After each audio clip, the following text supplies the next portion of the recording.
மகர் கொடுக்காமல் மகர் தொகையை வாய்மொழி மூலம் கூறி ரெஜிஸ்டர் செய்யலாமா? இவ்வாறு இஸ்லாத்தில் அனுமதிக்கப்பட்டதான். அக்கது நிக்காஹ் நடக்குது. அக்கது நிக்காஹ் நடக்கிற நேரத்தில் அக்கது நிக்காஹ்ன்றதுதான் ரெஜிஸ்டர்னு சொல்றோம். இன்றைக்கு ரெண்டா நடக்கும்.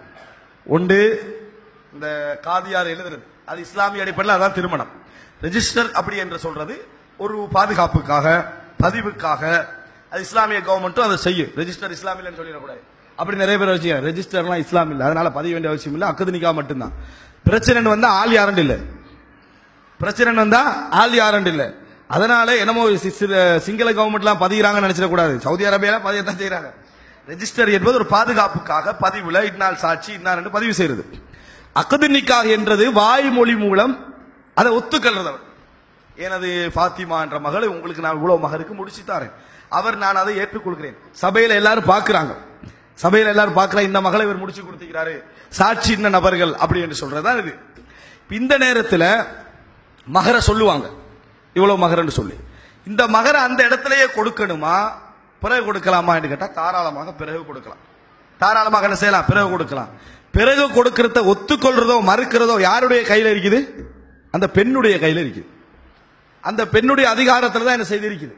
அல்லாஹ் குர்ஆன்ல அதை சொல்லி காட்டுகிறான். விவாகரத்து பிரச்சனை வருகிற நேரத்தில் வகது ஃபரல்தும் லஹுன்ன ஃபரீதா, விவாகரத்து நடந்தால் நீங்க அவர்களுக்கு ஒரு மகர் தொகையை நியமித்திருந்தால், அப்படின்னா என்ன கொடுக்கல, இவ்வளவு தாரன்னு சொல்லிக்கிறீங்க, விவாகரத்து நடந்துட்டு, அப்ப நீங்க சேர்ந்துட்டா என்ன சேராட்டி என்னன்னு அல்லாஹ் என்ன செய்றான் குர்ஆன்ல விளங்கப்படுது. அது இப்ப தேவையில்லை.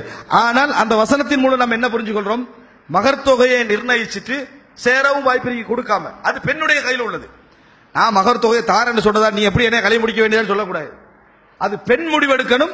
மகர் தொகை என்ன செய்ய, இப்ப எனக்கு தாங்கன்னு சொல்லலாம், இல்லாட்டி என்ன செய்யலாம், நீங்க புறவு தாங்கன்னு சொல்லலாம், அல்லது ஹாஃபிப்பு தாங்க புறவு என்ன செய்ய மத்து தாங்கன்னு சொல்லலாம். எனவே மகர் தொகை அக்கது நிக்காவுடைய நேரத்தில் குறிப்பிடப்பட வேண்டும் என ரசூல் ஸல்லல்லாஹு அலைஹி வஸல்லம் கேட்டிக்கிறான்.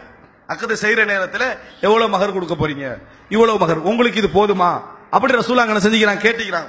எனவே அக்கதுடைய மஜ்லிஸில் மகர் தொகை குறிப்பிடப்பட வேண்டும். ஆனா அங்கேயே கொடுக்கணும் என்ற கடமை இல்லை.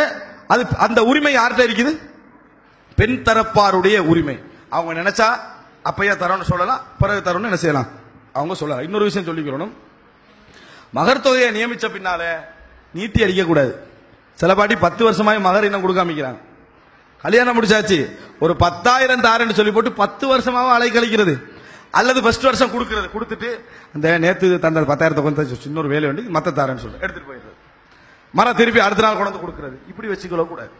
மகர் தொகை என்றது அவர்களுடைய ஹக்கு. அது அவர்களாக விரும்பி கொஞ்சம் அதுல தரலாமே தவிர நீங்களாக அதிகாரத்தை பயன்படுத்தி என்னது அவட விருப்பத்தோட தான் நான் எடுத்தேன்னு சொல்லக்கூடாது.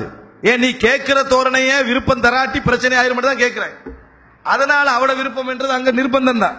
அந்த மாதிரி நடந்து கொள்ளக்கூடாது. கொடுத்துட்டு அதை பார்க்காதீங்க. அந்த பக்கத்தை கொடுக்கிறது 10,000, அதுல என்ன இவ்வளவு பிரச்சனை, அதுலயும் கவனமா இருக்கணும். உடனே கொடுக்கறதுக்காண்டி 10-15 வருஷம் என்ன செய்யக்கூடாது, நீட்டுற அளவுக்கு அந்த முறைகேடாக என்ன செய்யக்கூடாது, நடந்து கொள்ளக்கூடாது.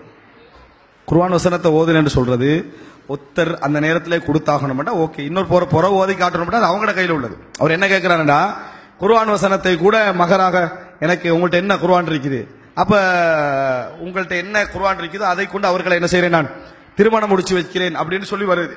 இப்ப இதுல அர்த்தம் குர்ஆன் வசனத்தை ஓதி காட்டோட அர்த்தம் அல்ல. முதல் விஷயம், ஓதி காட்டு குலபிரம் பின்னாஸ் குலபிரம் வழக்கணும் ஓதி காட்டு ஓகே மகர் முடிஞ்சு அப்படின்னு அர்த்தம் அல்ல. அதுல பல அர்த்தங்கள் இருக்கலாம். படிச்சு கொடுக்கிறது, விளங்கப்படுத்துறது, விளங்கிட்டான் எத்தனையோ விஷயங்கள் இருக்கலாம். அதற்கு அடிப்படையில் உங்களுக்கு நான் முடிச்சிருந்தேன்னு அர்த்தம். அந்த மஜ்லிஸ்ல படிச்சு தரணுமா புறவு படிச்சு தரணுமான்னு முடிவெடுக்கிற யாரு? அது பெண் தான் என்ன செய்யணும், முடிவெடுக்க வேண்டிய விஷயம். அதனால எதாக இருந்தாலும் சரி, அது அதாவது கருத்து ரீதியான விஷயமா இருந்தாலும் பொருளாதார விஷயமா இருந்தாலும் சரி, எப்ப என்றது முடிவெடுக்கணும் யாரு?